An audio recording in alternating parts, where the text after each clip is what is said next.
Oi pessoal, tudo bem? Nosso objetivo aqui nessa aula é apresentar uma introdução sobre o cálculo de radioenlaces, de links de rádio, ou seja, equacionar um sistema que tenha uma antena transmissora e uma antena receptora.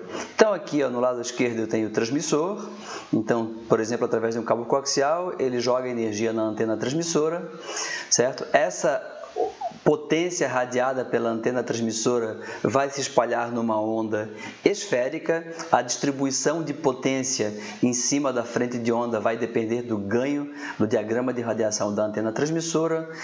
Essa onda vai se propagar ao longo de uma distância r e vai atingir a antena receptora. Lá, uma pequena porção da frente de onda, contém uma potência, vai ser captada pela antena receptora. Então, a antena receptora ela serve para extrair potência da onda recebida. Essa potência recebida vai ser conduzida através de uma linha de transmissão até um receptor. Então, o nosso objetivo é equacionar esse sistema, tá certo? Então, antes de equacionar esse sistema, vamos falar algumas definições. Então, PT é a potência fornecida à antena transmissora. Eu vou até voltar aqui, ó. PT, então, é essa potência que eu estou fornecendo. Geralmente, a gente considerava PT como uma potência radiada pela antena, mas como eu quero levar em conta também as possíveis perdas na antena, eu vou utilizar o ganho e a potência transmitida de fato, já vai levar em conta as possíveis perdas na antena por conta da utilização do ganho e não da diretividade. Então, PT é a potência fornecida à antena transmissora, que se for uma antena sem perdas é igual à potência de fato radiada. PR é a potência recebida, as 2 em watts. GT é o ganho da antena transmissora. GR é o ganho da antena receptora, os 2 adimensionais. E AR é a abertura efetiva ou a área efetiva da antena receptora, em metros quadrados.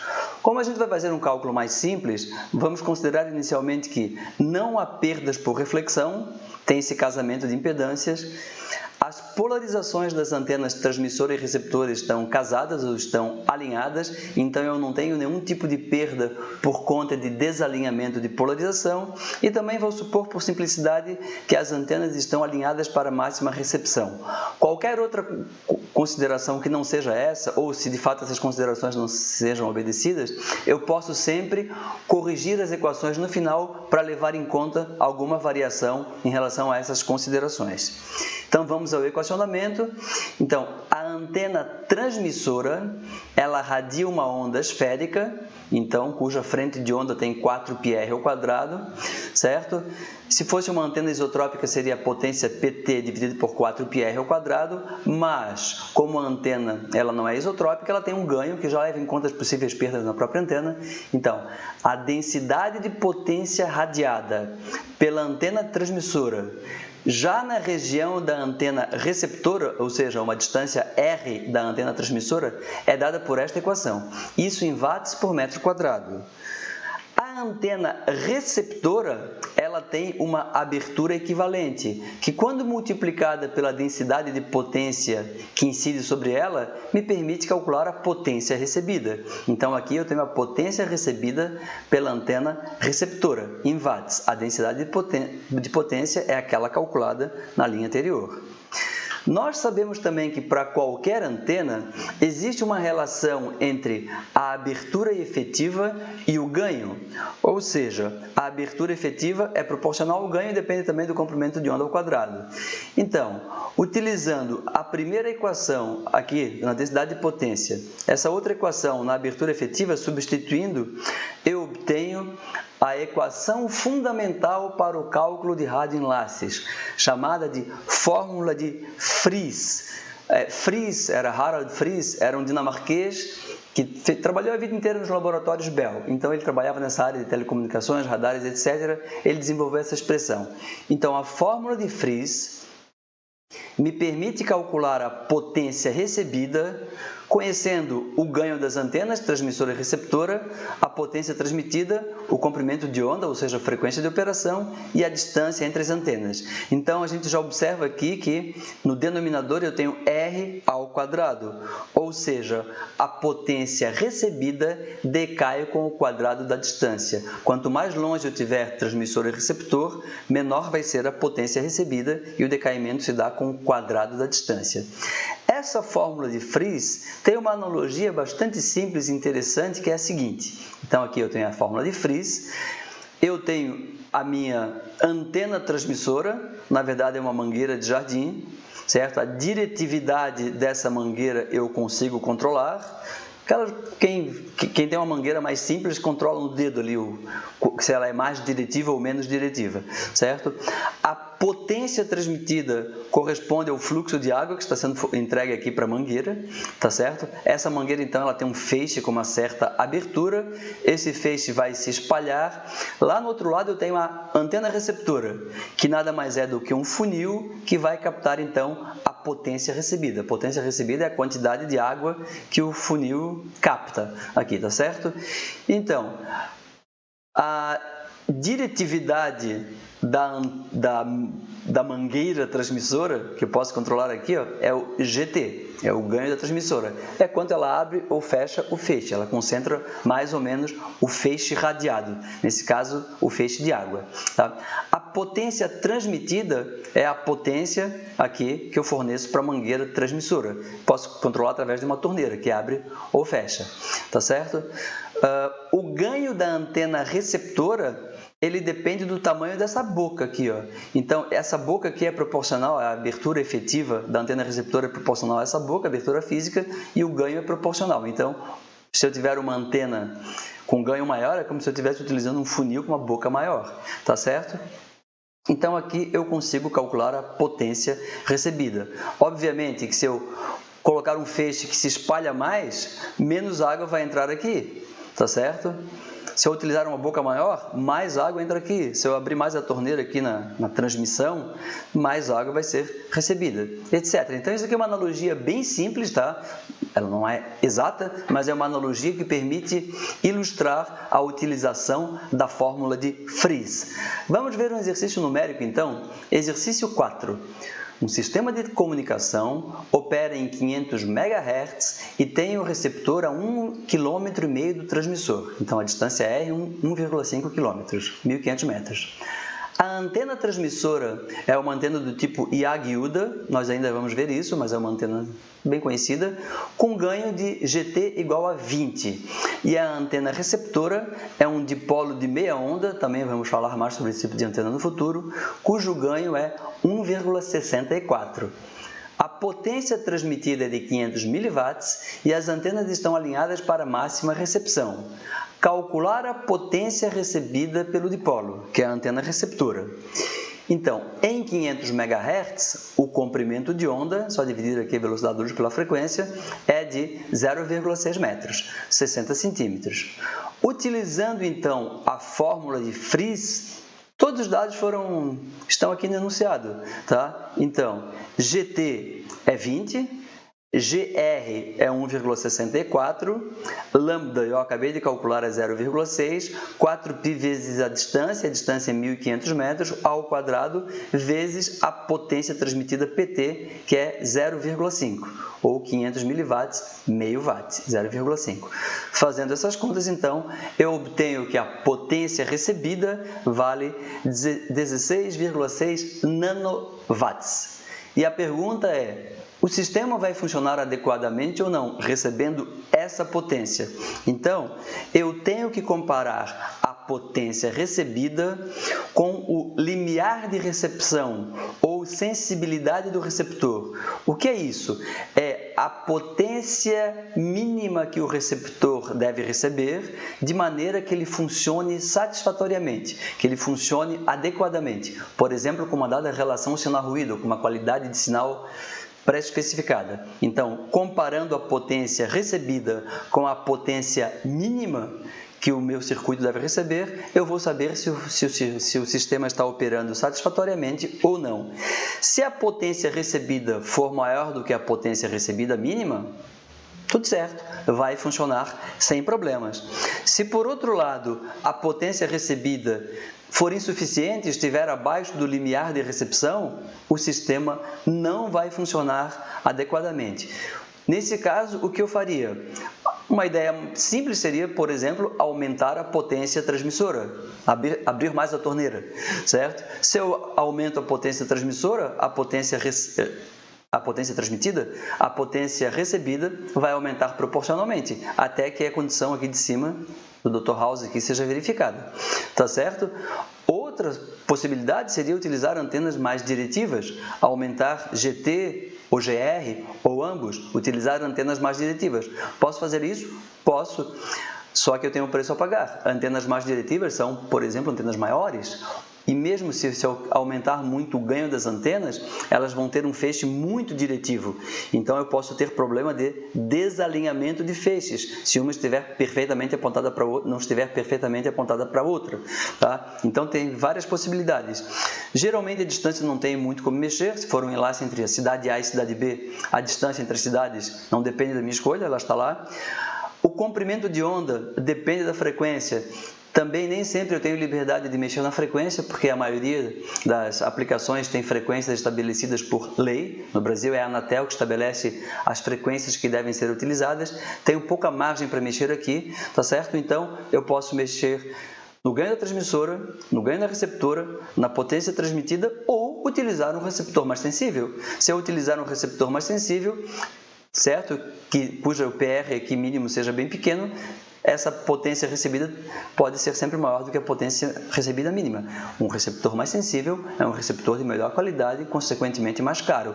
Então, o cálculo de radioenlaces é um problema de engenharia. A gente deve buscar sempre minimizar o custo total do sistema. E o custo total não é apenas o custo da implantação. Se esse sistema vai funcionar durante 20 anos, 25 anos, eu tenho que levar tudo isso em conta. Aqui são 500 miliwatts. E se fosse, por exemplo, 20 kW? Se fosse uma emissora de TV transmitindo 20 kW? Aumentar a potência transmitida pode ser simples, mas ao longo de 20 anos, a fatura de energia pode ser gigantesca. Então, tudo isso deve ser levado em conta num projeto de engenharia. Tá certo? Bem, é bastante usual na prática utilizar decibéis no cálculo de radioenlaces. Então, aqui eu tenho a fórmula de Fries. Eu vou dividir os dois lados por uma potência de referência. Eu escolhi 1 mW. Então, eu simplesmente dividi os dois lados por 1 mW. Era uma igualdade e continua sendo uma igualdade. Eu vou aplicar 10 log nos dois lados. Vai continuar sendo uma igualdade. Então, simplesmente apliquei 10 log na base 10, nos dois lados. E aqui eu vou utilizar a propriedade dos logaritmos para escrever esse produto como uma soma de logaritmos. Tá? Bem trivial. Ora, o que é esse termo aqui na esquerda? É a potência recebida expressa em dBm.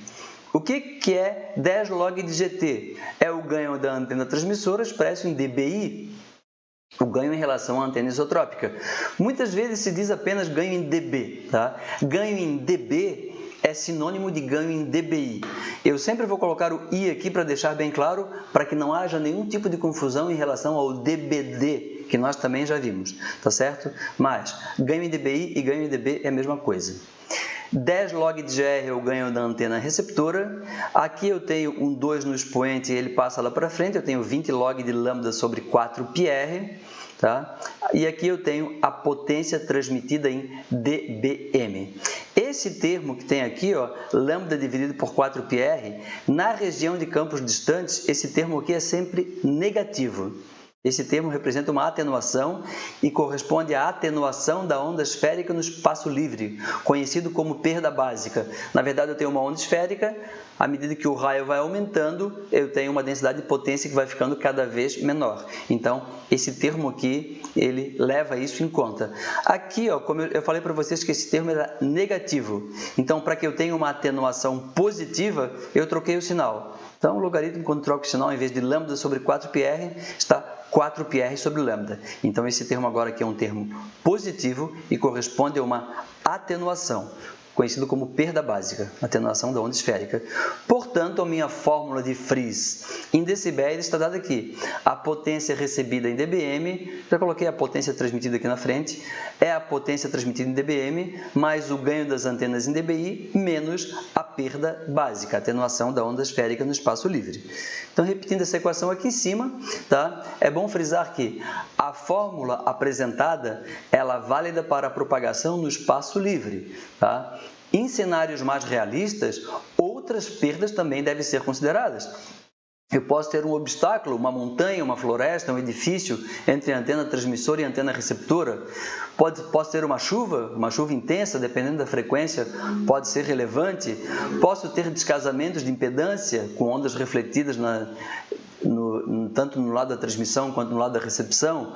Posso ter também desalinhamentos devido à polarização, etc. Então, em cenários mais realistas, todas essas outras possíveis perdas devem ser levadas em conta. Como a nossa equação está em decibéis, qualquer perda em dB, ela simplesmente vai ser subtraída, certo? Então, aqui é tudo dado em decibéis. Então, além da perda básica, que sempre estará presente, a atenuação da onda esférica no espaço livre, eu posso ter perda devido a obstáculo, uma montanha no meio do enlace, perda devido à chuva, perda devido a descasamento de impedância. Qualquer tipo de perda vai ser subtraída aqui em decibéis, tá certo? E o resultado final tem que ser maior do que o limiar de recepção, a sensibilidade do receptor, a potência mínima para a operação adequada. Bem, existem algumas perdas sobre as quais não se tem muito controle. Então, na prática, inclui-se uma margem, uma folga, tá? O pessoal chama isso de engenharia de fator de cagaço, tá? Fator de cagaço, é o folga, a margem, para levar em conta qualquer tipo de perda adicional sobre a qual não se tem controle. Tem outro tipo de perda bem comum em sistemas de telefonia celular, por exemplo, que é desvanecimento por multipercurso. Eu ainda vou falar sobre isso, mas existem diferentes perdas sobre as quais não se tem controle. Então, isso tudo é levado em conta numa margem, numa folga. Aqui, tá certo? Vamos ver mais um exercício, então. Exercício 5. Dois transceptores aqui transmitem e recebem ao mesmo tempo. Um celular é um transceptor, ele transmite e recebe. Dois transceptores separados de 8 km operam em 2 GHz. As antenas transmissora e receptora são idênticas. A potência na saída dos transceptores é de 100 mW e o limiar de recepção, a potência mínima requerida para o funcionamento satisfatório, é de menos 105 dBm. Então, já viram aqui que eu misturei miliwatt com dBm, tá certo? A atenuação nos conectores e cabos que conectam os transceptores com as antenas, já incluídos os lados de transmissão e recepção, é de 15 dB e a margem mínima especificada é de 30 dB.